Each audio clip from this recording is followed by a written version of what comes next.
So I've been doing videos about Henry VIII recently, and I will get round to sequels. Let me be in the right mood. And whilst Henry VIII was an absolute tyrant and a horrible person, we needed to dispel this myth that he was uniquely terrible among English kings when nearly all of them sucked. Like, I would say Richard II was worse. The kid was Joffrey Baratheon. The only difference was that Richard II didn't have the power that Henry VIII had. Henry VIII is one of the few English kings that came to the throne and was obscenely wealthy because his father was a financial supervillain. Another thing is that Henry VIII didn't have to contend with the same amount of powerful lords as other English kings did. Throughout English and European history, there were lords that had infinitely more power than the king.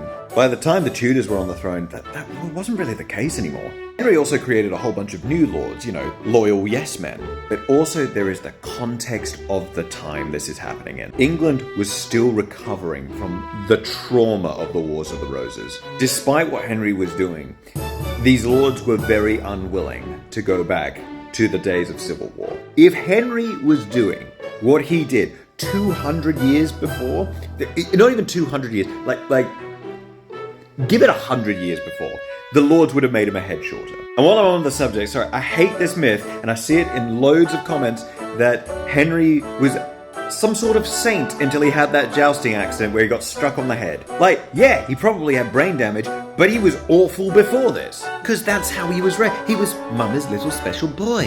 What makes Henry more notorious is, number one, he looks the part of a tyrant. He's beefy and mean looking and had a famous temper. Mostly it's because he was able to do whatever he liked because there was no opposition to his power. And there were other kings that would have been just as bad or worse if they were in the same situation.